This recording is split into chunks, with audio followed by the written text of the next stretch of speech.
I know I haven't uploaded in a while. Um, I've been telling myself that I've been busy, but really, I just kind of didn't feel like doing it. But something happened today, and I've been putting off reading this particular poem for a very long time. Um, I don't even know what day it is anymore. I just know it's the day that Ruth Bader Ginsburg died today.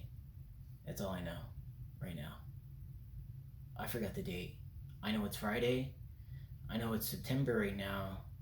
I know it's sometime after September 16th.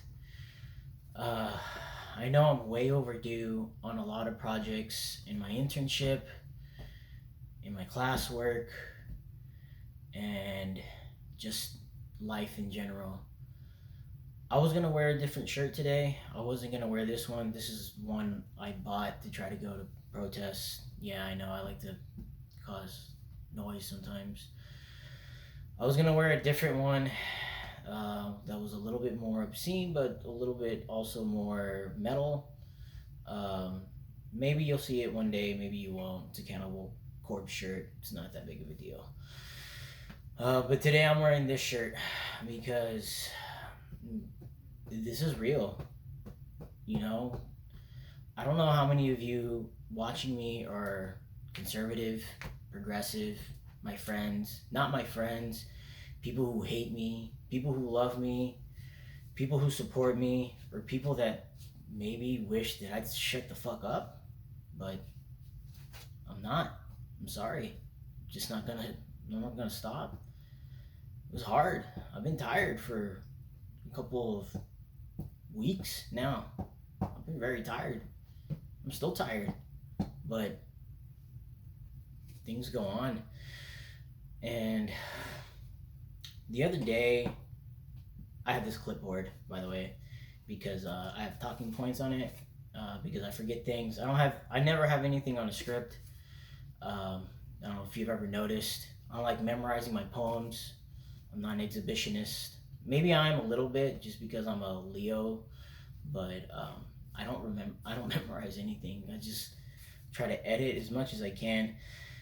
Uh, the other day is just I had this training, um, this very special training. I'm not gonna say it on camera. I said it to a couple people in private, but it was a very special training, and they showed us a vehicle that cops have been using by getting through the 1033 program. I don't know if you know what this program is, but it's the program where cops can get old military gear.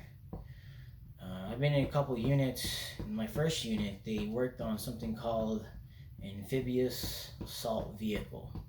The vehicle that they showed us in this picture looked like an AAV. It looked like a refurbished AAV with a giant sound cannon on it. That was scary. That was real scary. I used to think AAVs were pieces of shit. I thought they were hunks of junk. Always constantly having to be fixed by the mechs. They were good at their job too, by the way. They were really, really good at fixing those things. Those guys were honestly some of the best dudes I knew. But those things had been around since the 70s, And I'd heard rumors that they were going to replace them. I didn't think they were going to dump them out on the streets, though. So that was a new thing. I guess now that, it's going to be, it sounds a little bit more like a comedy routine now. Today I fought with a quote-unquote pro-life Catholic who, for some reason, will vote for the misogynist, but not for the Irish Catholic. I don't get it. I honestly don't. I know that being pro-life is very important, but that guy Trump is not pro. I don't know what mental gymnastics you had to do to convince yourself that Trump was pro-life, but he's not. All right, he's okay with ICE doing forced sterilization of women. He's okay with sending women and children to their deaths, not in being detained, denying asylum, then sending them back, knowing they're probably gonna die. So I don't know. You know, it's every time I talk to somebody like that, they look at me kind of funny, you know, or they talk to me kind of funny. They stop. There's certain cues you can always tell. Even if you're just texting with someone online, there's certain cues. They start texting a little faster. They cut you off, or they don't let you finish a thought, or they want their point to be the one that gets across. You know, and when those cues start to go on, you know that they're saying something that they want only you to hear and for them to say. They want you to hear it and to not respond. They want you to just take it at face value. I usually don't respond, not because I'm taking it at face value, but because I know if I continue with this engagement, they're just gonna get more entrenched, and it's not worth it. And I mean, I'm getting to my points, I promise.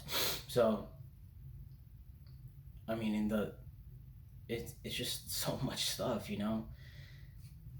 I came out as an anti-fascist. I don't know how far left I go anymore. I'm definitely on the left, but I don't know how far I am anymore. I just know I'm somewhere around there. Um, I've told a couple people in private that too. But it's funny when you start seeing some of the interactions between liberals and leftists online. Leftists hate liberals almost more than conservatives do, and liberals, um, I mean, they just sound like regular people to me.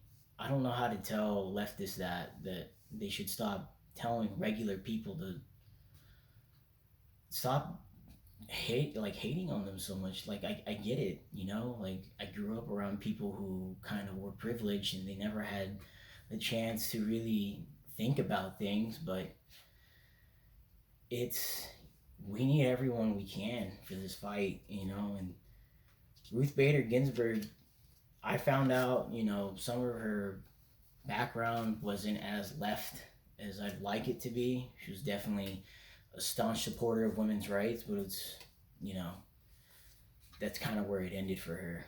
Um, that wasn't something I was thrilled about, but she was still in this fight with us. And no matter what you think, what she should have done in the past, she's gone now. And now we have to keep fighting. There really isn't a lot more that we can do, you know? So I'm gonna get to the poems now. The first one's called Save the Children, Save the Future. I wrote this one when that whole Save the Children, when the hashtag was trending, and a lot of conservatives who are basically conspiracy theorists kept trying to tell you, save the children, not knowing what child trafficking actually looks like, most of the times it's boys being trafficked into labor. I don't know if you get that. You know, like child trafficking is usually labor. Um, and a lot of it is sex trafficking, but a lot of it is labor trafficking. That's that's your system. That's your capitalist system at play. I'm sorry, like it's kind of how it is. So this one's kind of telling them how it really is. Save the children, save the future. Save the children, they cried, aghast at the conclusions made, wanting us to see in lenses that prevented them of seeing children denied. Care and compassion, of believing women who demanded justice, who had innocence stolen, who had to protect the innocent, as they cheered for a man who sent innocents to their death, after he had them in cages, who asked them to put on glasses so they could see the outcome that favored his portfolio. Is there no one to believe us, forgetting that they had chosen ignorance, that apathy had led to permission, to rob, to loot, to plunder, to let the children die, all in the name of safety, of a false God who gave them alms? Will no one take up arms, as they sheepishly cowered, as they asked others to stand down, because they saw them Pharaoh, how they demanded for a hero and settled for a villain, and how they had taken up arms, now refusing to confront the sins they had committed, all in the names of the cries that really said, save the children, so I may be comforted at night. A boy came and asked us, Save the future. Please fight for the family I lost, for the future I want, for the innocence I crave. A man came and asked us, save the future, kill the androids, they who killed their abuser, who had only sought freedom, but had been perversed, as anyone can be. A boy came back and asked us, save the future, not knowing he would have to help, he would have to heal, to confront the sins that his family bore, that his father openly committed, all in the name of an abuser who had long ago lost relevance. A boy called out in pain today, but an officer told him he didn't believe their fear. A fool only needs to see the eyes of a child to know that they are the victim, but a clinician sees when the eyes of an abuser and knows they are no longer care for being the victim and exercise power over others. A man came back today. He asked us to save the future, forgetting that the past that had once been, begging us to give him a cleanse, a new beginning, an innocence of a child that cries out in pain. The child he once was, that he was forced to bear the sins, that he was forced to toss his innocence and become a broken, imperfect thing, that always seek comfort. Save the children, but really save the child inside. Save the future. Save my future. Now I have a special sort of announcement. It's not something super exciting to celebrate. Because of what happened today, that wasn't the poem that I had chosen. I mean, I had chosen it like weeks ago because of what was going on in the news at the time. But now, with RBG dying, I scavenged for an old poem called A Legend Died Today. I wrote this one whenever, the beginning of the year when Kobe Bryant died. I'm not a basketball fan, like not even a little bit. I watch two sports, hockey and baseball. That's it. And I'm not from LA, but when I saw everything, how everyone was mourning Kobe Bryant, I saw that he inspired a lot of people to do better, to be better. And I wrote a poem at the time. It was shorter than it is right now. I thought it was appropriate. It was nice. Got a little backlash from it because of what he had done in the past. But I still thought it was relevant to honor him. And then today, when RBG died, I couldn't help thinking that there was a lot of parallels. She wasn't perfect. She was human, like I said.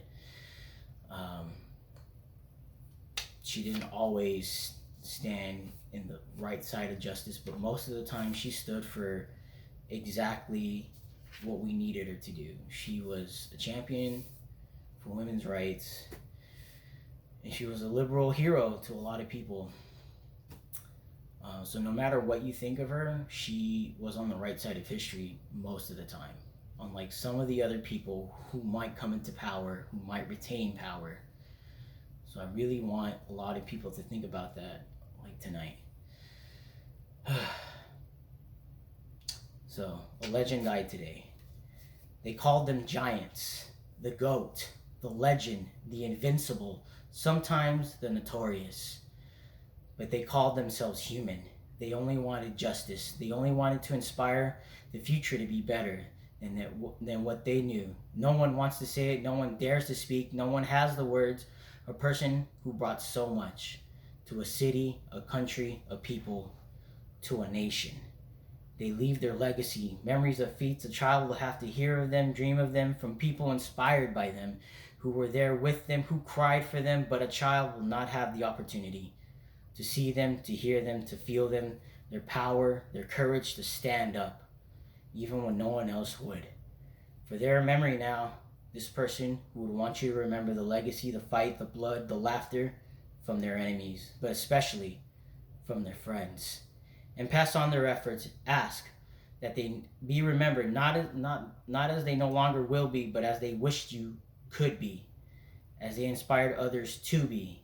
But today, we need a beacon, and a beacon has gone dark. Today, a people weep for the loss of a legend, for the loss of a life, for the person that brought justice and inspiration. A legend who only considered themselves a mortal with little time. The devilman lives, and we must save the future.